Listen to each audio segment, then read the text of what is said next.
अपने अंदर के आध्यात्मिक थॉट्स को शब्द दे पाना दुनिया के सबसे मुश्किल कार्यों में से एक है। लेकिन नियति ऐसा ही कुछ मांग रही है, इसलिए मेरे लिए करना बड़ा जरूरी हो गया है। एक नई सीरीज शुरू करते हैं और उस सीरीज में मैं आपको बताती हूँ कि ईश्वर के अलग अलग रूप, उनके मेरे लिए क्या मायने हैं, मुझे उनसे क्या समझ में आता है, ताकि आप लोग भी उसके साथ कोरिलेट कर सकें। और अगर आप उनसे कुछ सीखते हैं, कुछ समझते हैं, तो आप वो चीजें यहाँ पर डिस्कस कर सके। क्योंकि कई दफा ऐसा होता है that we are thinking a lot of things but we are not able to share them, और हमारे पास ऐसे ओपन स्पेसेस डिस्कशंस के बचते ही नहीं हैं जहां पर हम अपने आप को एक नॉन जजमेंटल तरीके से आवाज दे सके अपनी भावनाओं को। सो अगर आप भी अपनी भावनाओं को आवाज देना चाहते हैं, this is the right space for you. Do speak out, let's discuss without judging and with open mind and an open heart. शुरुआत करते हैं श्री राम से। तो राम का नाम अपने आप में शुद्धि देने वाला है। जिसने राम कह लिया उसको अपने आप ही शुद्धि मिल गई। लेकिन जो राम का पूजक है, जो राम का सेवक है, उसे राम की क्वालिटीज को भी अपनाना होगा। जो उनकी क्वालिटीज को नहीं अपना पाता वो व्यक्ति डेफिनेटली कहीं ना कहीं मार खा जाता है जिंदगी में। तो अगर हम खुद को कहते हैं कि हम जय श्री राम कहते हैं या जय सिया राम कहते हैं या जैसे भी हम उनका नाम ले, या हम उन्हें बस अपना मान के राम कह देते हैं, इतना प्यारा नाम जेन्युइनली दुनिया में दूसरा कोई नहीं है जिससे राम। और it's beautiful, like it brings tears to your eyes if you think I am having a little tear in my eye right now. So सिर्फ राम इतना कह देने से ही ऐसा लगता है जैसे मन की शुद्धि हो गई हो। आंखें बंद करें, 2-3 बार लंबी सांस लेकर कहें Ram Ram Ram. It feels so beautiful. एक बार वीडियो पॉज करके ट्राई करो, you will also feel the same thing that I just felt right now. और हाँ, आप इस चैनल पे मुझे बड़ी गीली आंखों के साथ देखेंगे usually, I don't know why, it just comes to me very naturally, हो जाता है मेरे साथ। सो राम के नाम के साथ इतना इमोशन जुड़ा है कि आप उद्वेलित ना हो, ऐसा हो नहीं सकता। It just captures your heart in a way. लेकिन राम से हम लोगों को अलग अलग चीजें समझ में आती हैं। वो हमारे लिए अलग अलग चीजों के सिंबल बनते हैं। मेरे लिए राम प्रेडोमिनेंटली 3 बातों को दिखाते हैं या 3 बातों का रिप्रेजेंटेशन करते हैं। सबसे पहला रिप्रेजेंटेशन है धर्म का।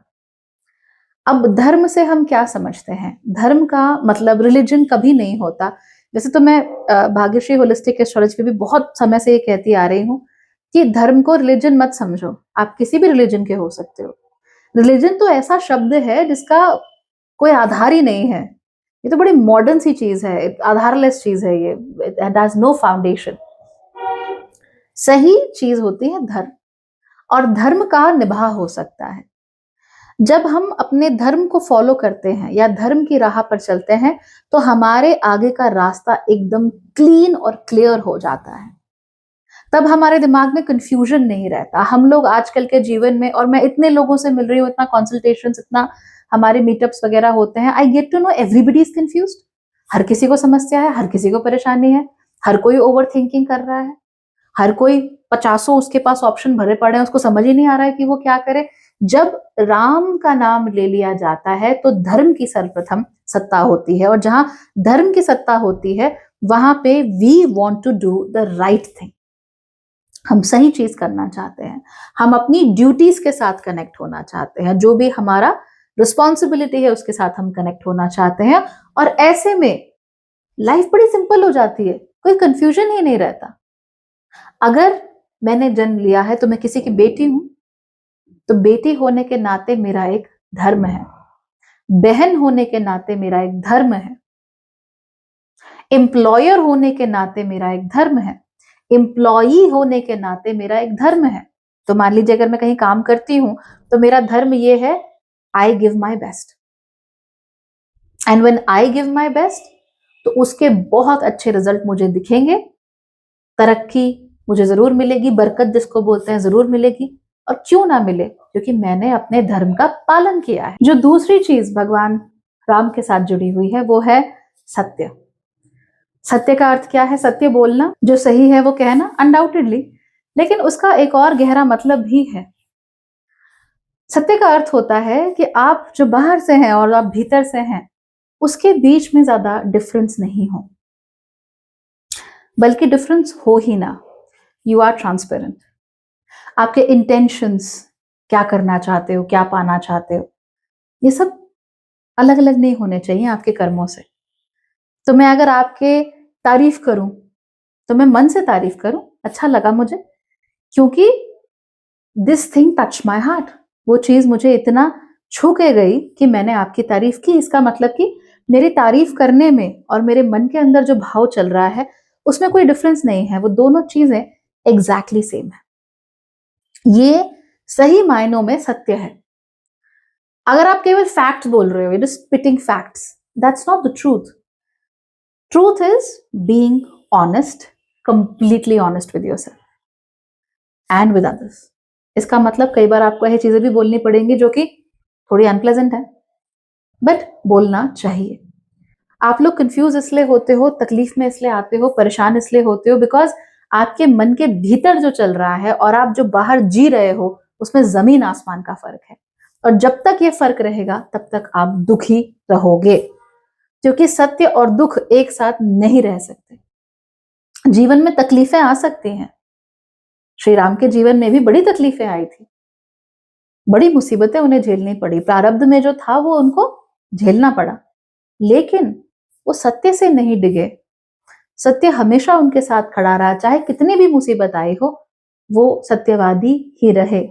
सच बोलने वाले सत्यवादी, या फिर अपने अंदर जो सही है और जो बाहर है उन दोनों को एक साथ मिलाकर चलने वाले सत्यवादी।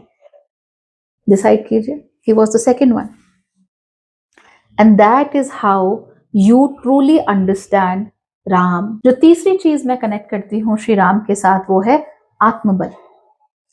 आत्मबल इसलिए क्योंकि जो कार्य उन्होंने किए, क्योंकि श्री राम मनुष्य अवतार थे, वो कान्हा की तरह पूर्ण अवतार नहीं थे, मनुष्य अवतार थे, तो उन्होंने मनुष्य के रूप में रहते हुए मनुष्य की शारीरिक एबिलिटीज जितनी हो सकती है उनके बंधन में रहते हुए भगवान विष्णु ने इतने बड़े बड़े कार्यों को संपादित किया। कितनी बड़ी बात थी अयोध्या को छोड़ना, वो अयोध्या जो उन्हीं की थी, जो उन्हीं को मिलनी थी, जो उन्हीं की नगरी थी, उसे छोड़ना। पिता के जाने के बाद भी वापस ना आना, अपना वचन निभाना कि 14 वर्षों तक वनवास में रहूंगा तो रहूंगा, इसके लिए बड़ा आत्मबल चाहिए। इसके लिए धर्म और सत्य दोनों चाहिए। सो धर्म रास्ता खोल देता है, सत्य आपको बताता है कि उस रास्ते पे चलो, लेकिन उस पर चलने के लिए जो शक्ति चाहिए वो है आत्मबल, जो श्री राम में है। भरत ने कितना उन्हें सोचा, कहा, कन्विंस किया कि चलो। चारवाक ने भी किया कि पिताजी चले गए तो उनका वचन किस काम का, चलो। अयोध्या नगरी और अयोध्या वासी तुम्हें बुला रहे हैं, पर वो नहीं गए क्योंकि उनका सत्य मैच नहीं कर रहा था।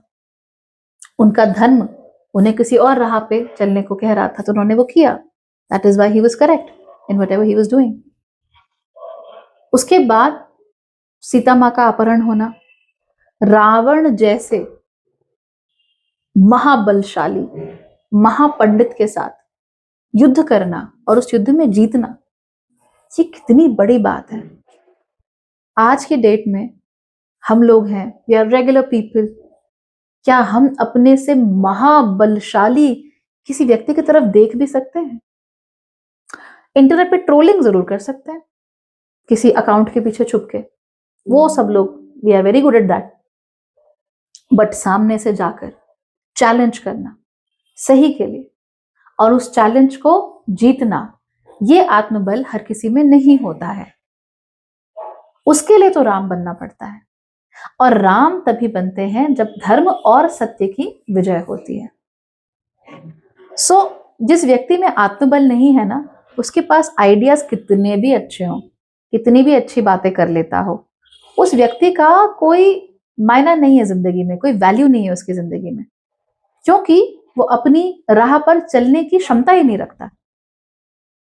राह पता भी हो तो अगर आप चले ना तो क्या फायदा उस राह का, क्या फायदा उन पॉसिबिलिटीज का, क्या फायदा आपके पोटेंशियल का। तो आत्मबल तो चाहिए, अपने पे भरोसा, और ये जो आंतरिक शक्ति होती है कि मैं कोई चीज पा लूंगा, मैं कोई चीज कर लूंगा, या ये चीज अब मुझे करनी है क्योंकि यही मेरा सत्य है और यही मेरा धर्म है। I always come across people, खासतौर पे आजकल, जो कहते हैं स्पीक योर ओन ट्रूथ। बिल्कुल सही बात है, बट अगेन ये बात थोड़ी तोड़ी मरोड़ी हुई है। सोचती हूँ कि भाग्यश्री लिविंग पर एक सीरीज उसकी भी बनाऊं, लोगों को बताऊं कि चीजें सही होकर भी गलत हमारे जीवन में कैसे कर देती हैं। So yes, you need to speak your own truth, but at the same time you need to know what truth is. That will totally set you free. चलो, अगली बार बात करते हैं हनुमान जी की। तब तक के लिए नमस्ते, टेक केयर।